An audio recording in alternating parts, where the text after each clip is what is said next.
having me. It's great to be here. I am so glad that you could join us. Karen is going to be one of 32 authors at the Fall Book Festival taking place this Saturday. Yes, very, very shortly.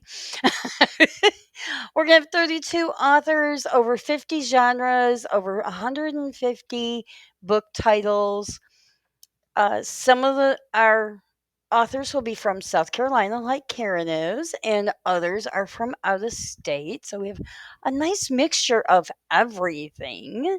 So, Karen, tell us about what you're bringing to the book festival. You got it. Well, lots of energy for starters. You can count on that. But Yay! my self help book, Grab Life by the Dreams, The Essential Guide to Getting Unstuck and Living Your Purpose, will be Oh, there. Yes, yay. I'm really excited. This is not like your traditional self help. There is a lot of exercises and things that you can actually apply. So it's Mhm. really not one of those books that you're just going to read and then set to the side. It's very, very Mm. actionable, which is one of the things that I'm most proud about it. So it's you must do, not just read. Exactly. And don't get me wrong, reading can get you a certain way there, Mhm. right? But it's really the application that's going to give you the full transformation in your life. So, what got you started down that path? Yes. So I am what I call a recovered corporate workaholic. And I spent and for a while there I was just sort of recovering, but now I'm Yep. officially recovered. And I was in corporate for really 15 years. Mhm. Started out in sales, climbed the ladder, got into training, marketing, was chief of staff to a $13 billion tech company. And as I continued to climb the ladder, I just kept thinking, is this it? Is this really what I was put on earth to do? This is Mhm. terrible. Like, I'm not happy at all, Oh, right? no. Like all the fancy purses and the shoes and the dinners Mm. out and the things, the cars, it all just was like, this isn't fulfilling. There's like this still It sounds gaping. good. It sounds great. And on paper, it looks so good, right? Like, oh, I'm Mhm. married. I have the 2.5 kids, the dogs, like, all the things. And yet there is something so missing in my life. And Mhm. I really didn't know what it was. And so I kept trying to push it down and just sort of Mhm. ignore that.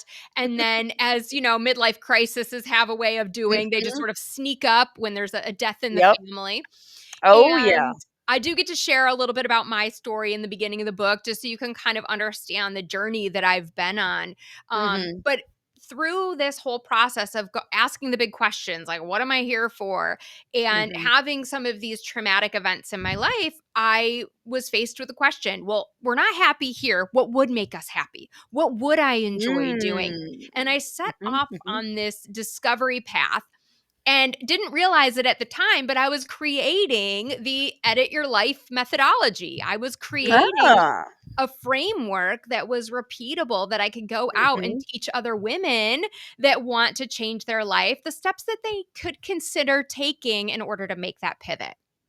And then I finally got gifted a layoff, and that was it. It was like my sign from the universe that I really was meant to go do something else, and got into coaching and podcasting and writing my book, and the rest is kind of history.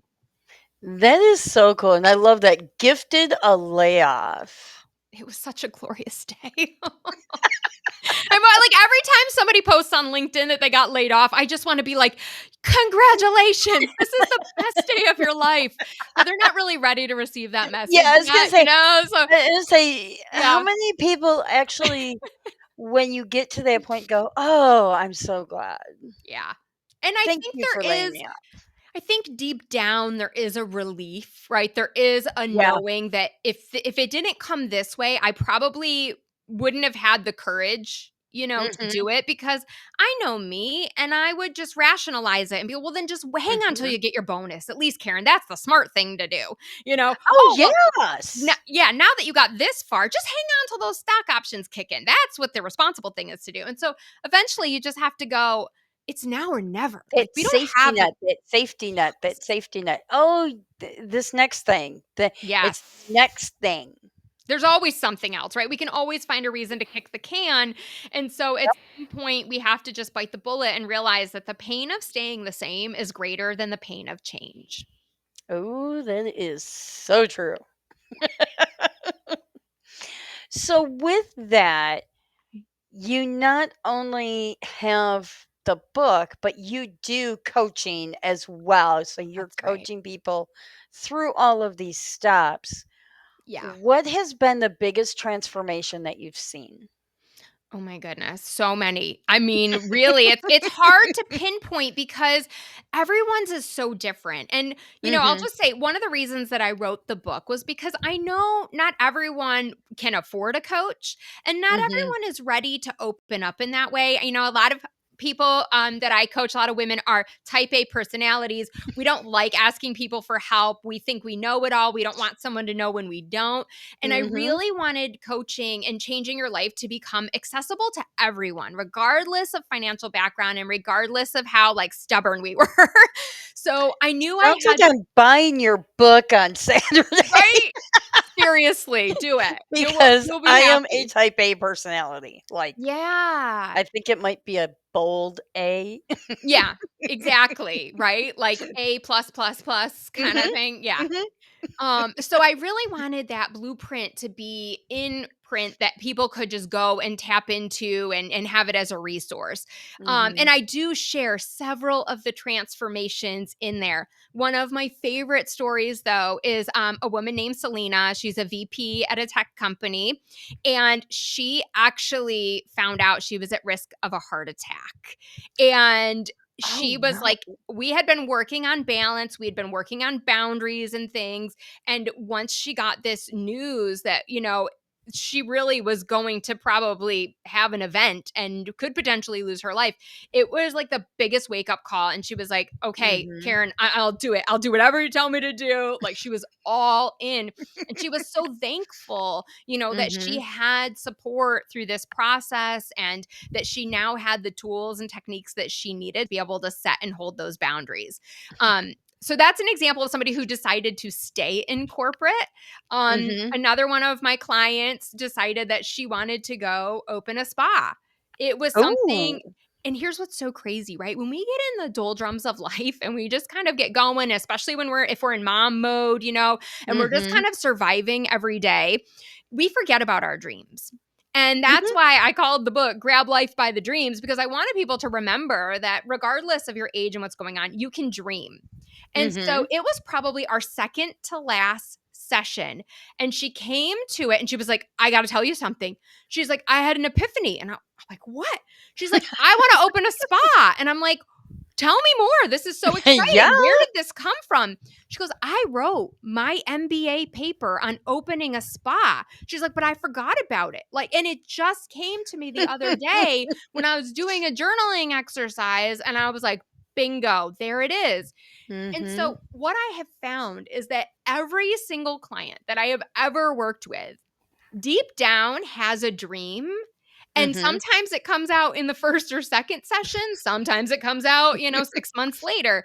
But at Yeah. some point, it comes out. We get comfortable enough that we can be vulnerable. We're willing to share. We're willing to go there and Mhm. explore those dreams again. And that for me is just the coolest thing to watch unfold. So you've got all of these stories from all these clients. Have you, aside from the ones that you've put in your book, have you thought of putting them into another book, maybe fictionalizing it? Well, I do love writing and I've been having so much fun. And so I would be lying if I didn't have told you I didn't have, the startings of a fiction book. Right. It's not quite all of my clients, but it's sort of like me and a couple of them wrapped into one Mhm. character. And she's kind of like that type A climbing the ladder, realizing this isn't Mhm. what it is, but there's a whole drama with her husband. And I'm like, oh no, if I actually publish this, I'm like, people are gonna wonder if this like happened with us. It didn't. But I'll explain that if I ever finish it, So it's kind of like I'm like a typical writer, you've got like Mhm. 8 books started on your laptop, and it's kind of like, am I Only gonna 8? finish that? I know, right? Yeah. Every time you turn around, oh, that would make a great story. Yeah. Yep. It's hard, right? It's so addicting, but Mhm. one thing that I have found is that it is a tremendous amount of work to publish and market a Mhm. book, right? And it's I think when I first started in my author journey, I was like, this is going to sell like hotcakes. Like I'm just going to tell people, Grab Life by the Dreams is out, everybody's going to buy it. And it's been out now for over 2 years, and I kid you not, last week I posted something on Instagram and my cousin was like, "Oh, where I need to get a copy of this. Where can I buy it?" It's like, Amazon, anywhere the books are digitally sold, you can buy this. I'll even mail you a signed copy if you want. Like, there's a million places you could get this, but it just reminds me this is a marathon. And no matter how many Mhm. times I think I've talked about my book, it's not enough. And there's still people who do not know this book exists. And so that's why I'm so excited to be part of the event on Saturday and just expose so many more people to my work. I published my first book in 2018, Yay, congrats. and I was 3 books in, and I had somebody comment, "Oh, you wrote a book?" Yeah, just a "Yeah, few. actually 3." Yep. But we're so like in our own world, right? And we just think everybody's keeping track of what we're doing and, you Yeah, know, they're not. they're in their own world. So, yep. They're not. That's hilarious though. 3 books in. No clue. Yeah, so, I mean, it never ceases to amaze me, Yeah. but that is also the algorithm of social media, Mhm. that just because you put it out there once doesn't mean they're gonna see it. Exactly. We have to inundate the algorithm with our posts so that people know. Yeah. I So used to walk around I still do it sometimes, but I haven't done it in a while. I'll go into Barnes& and Noble, especially the ones here in Greenville, and I'll just, like, walk around with the book in my hand, like, as if I'm pretending that I'm buying it, but with, like, the cover facing out, hoping that someone will see it and think, "Oh, that's an interesting book," and ask me about it. I'm not sure how effective it is, but it just makes me feel better, like I'm actively like, I love that. That's a new one. Yeah. I've not heard that Yeah. yet. I'm very creative. I have them in my trunk, and so Mhm. sometimes at, like, lacrosse practices or games, I'll be, like, selling them Yep. to the other moms out my trunk like a rapper used to do with CDs. I have all of my books in my trunk. See, you have to. You know, never miss a sale. Never miss a sale. And, so what is your writing process? Are you a plotter Mm. or a pantser? Oh, I don't know the second one. Okay, pantser is writing by the seat of your pants. You have no Oh, outline. You okay. just sit down with a piece of paper and write.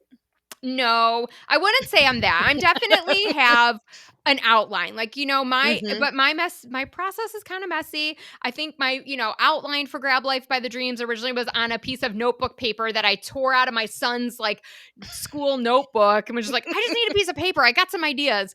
And I just Mhm. started mapping out on there, the chapter titles or the Mhm. topics, the concepts. And then every time I would think of something, I'd be like, oh, this story goes here, or this, idea or Okay. concept goes here. Or I want to talk about intrinsic versus extrinsic motivation. Where am I going to put that? Oh, that would fit here. And then, of course, I moved some things around and Mhm. wrote a really crappy first draft because that's just how all my first drafts are. They're pretty crappy. Um, Sent it to someone who I was considering for developmental editor. And Mhm. he said, I can't take on any more projects right now, but I would love to just do this for free and just give you some thoughts and feedback because I really enjoy your work. And Oh. so he read the whole thing, sent me back tons of comments, glowing review. And I was like, wow, you really like, I don't know if this is that good, but okay. Made a couple of tweaks, hired my developmental editor, and then we just went chapter by chapter. Like Mhm. I'm one of those people that has to kind of work linearly. And I think Mhm. because it's nonfiction also, that's like Yeah. easy to do. It's kind of like a structured, we're building the Mhm. story. Here's the steps you have to take in this order. Yeah. So it worked really well for me. And then, of course, we do read it 100 more times through copy editing, Mhm. proofreading, and all of that. And this time I actually did, an audiobook, so that was also really Ooh. fun as well. I got to read my own work. Oh, Um, nice. yeah, so that was a really fun experience. I must say, I much prefer an audiobook that is read by the author. Yeah. I had one audiobook that I did that I listened to, and it was an Asian author, not read Mm. by an Asian. And it's Yeah, really hard to get into the book when you're like, they don't sound Asian. right. Yeah. Yeah, I knew So it someone was else could just, not tell my story, yeah. and especially when I'm sharing client work, like, I'm just Yeah. so connected to it, it's so personal for me that Mm-hmm. I was like, "There's no way someone else can read this," and I think, Mm-mm. with the right studio helping you, I was like, "I think I can get through this." So what studio did you do your recording through then? So I did it at home, but through Twin Flame Studios. Okay. So I found them online. They came highly recommended, and they gave me, a producer and like a client services person, and they were Mhm. fabulous. I mean, they gave me a ton of tips. I actually had a different microphone at the time, and it had a sock on it, like a Mhm. teenage boy sock. And he was like, "That's fine. You sound great." And I was like, "All right, cool." So kind of just turned my office here into a little recording studio, and Mhm. it was really fun to do that, but I will tell you, it was harder than I thought it was gonna be. Like, I Mhm. definitely there was a couple times I was like, thought I was gonna get through more, and, after an hour and a half of reading, I was like, "My voice is tapped. We gotta take a break," or "We gotta Yep. wait and do this chapter next time." Um, so I have a real big appreciation for people who do voiceover regularly. It's not Oh, as easy yeah. as it seems. No, it is definitely not. Yeah. And that's why when people ask me, they go, "Oh, are your books available on audio?" Nope. I don't blame you. First of all, if you looked at how many characters I have in the one book, no. Yeah. That would be tough. I'm like, "No." But so you do have some writings that you're working on. Anything Mhm. that might be coming actually into publishing or So nothing right now that is okay. far enough along at this moment. Okay. One of the things I have prioritized in my coaching practice, right? So I work Mhm. predominantly with high achieving females. Mhm. That director VP is kind of my sweet spot, but Okay. I've worked with people in all different levels. And so through that, I also have put out some other pieces that I won't. I mean, they're not books per se, right? Mhm. For example, I'll show you one of them. I have the career compass, right? And this is like a 40-page manual that walks you Mhm. through making a career pivot and weighing Mm. like your values and your life priorities and then assigning Mhm. scores. So it's more of like a workbook style Mhm. body of work. But again, there's a ton of work that goes into publishing things Oh like yeah. those and making them available. So I think right now I've kind of prioritized those types of resources and materials Mhm. to see like what do my clients really need right now to make that pivot Mhm. or make that shift. But every time I participate in an event like this or talk about writing, I get the itch to do something. So, who knows what's next. So you mentioned family, so you make that Yeah. work and family life balance. What Yeah. so who all makes up your family? Yeah, so I am married. I have a lovely husband who's a local electrician. He just started his own business. This is what Oh. happens when you become an entrepreneur. You inspire other people, sometimes your own husband, to go start their own business. And we have two teenage sons, and one just got his driver's license, so that's pretty Oh. exciting. Yes. And then we have two dogs, one who's a recent rescue that we got from the Greenville Humane Society. Aw. So, yeah, she has rounded out our family, and we are now at capacity. No more room for No more pets. anything or anyone else. We're full. But they keep me on my toes, that's for sure. So what do you like to do with the family or by yourself when you're not working? Sure. So we do love hiking, Swamp Rabbit Trail, or Mm. going to Paris Mountain, camping. There's so many places around here, Lake Mhm. Jocassee and Table Rock, places to go. So we like to be outdoors as much as possible. minus the mosquitoes, Well, yeah. which are terrible here. But yes, so that's really great. I do still love to dance. So occasionally I'll take a Oh. class, or my husband and I have done some ballroom dancing together and things like Ooh. that, which is really fun. Yeah, and working out. I just like to try to keep fit and stay active, and yeah, go to their lacrosse games and stuff like that. Very active family. Yeah, I know. My husband's always like, "Can you stop scheduling stuff for us?" I'm like, "Probably not, but I'll try." No, but we can think about it, Yeah, maybe. maybe. Yeah. I get bored if I sit home too long, like, Yeah. I'm so used to that go, go, go. But I did just go on a silent retreat, and that episode on my experience is going to be coming out on my podcast, Rock Your Reinvention, here Ooh, pretty soon. So I'm excited to share about that. And I'll tell you, I want to go on another one because, it's nice to really? have some structured silence. I don't know if I could do that. You think you can't. I thought I couldn't. I started having serious anxiety Friday morning before I had to go. I was like, Uh-huh. I don't know I think this is gonna be terrible. But what I found is my brain didn't turn off even until Sunday night. And then you leave till Saturday night, and then you leave Sunday at noon. And so it really actually wasn't that much time silent at all. You'd be Okay. surprised. You could do it. I think you could do it. I believe in you. Not sure silent and me go together, but No one thought that would work for me either. So we're just full of surprises sometimes. I can't wait to hear that podcast. Yes. Yes. Check it out. I will definitely do that. This has been so much fun, Thank and you. I cannot wait to see you in person. Me too. Hopefully, well, by the time this episode airs, it'll be only one day I know, until like 24 hours. I know. Ooh, can't wait.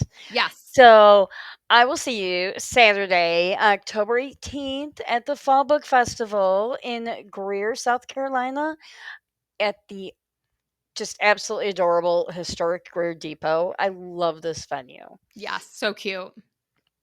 It is so very well restored, Mhm. and the trains go by. I I mean, know. so creative. So it's going to be a ton of fun. We're going to have mini pancakes. We have a non-alcoholic beverage bar. Um, just and then all the books and authors. Plus some will be reading, and what else? Um, book drive for Greer Relief. So Yes. I love that. all kinds of good things. Yes. We got to have a charity component. And it fits so well. Mhm. So, well, I look forward to seeing you on Likewise. Thank you Saturday. for having me. I'm so excited to be a part of this. Well, thank you for taking time out of your evening to chat with us about your writings and your coaching. Anytime. Come see us. Thank you.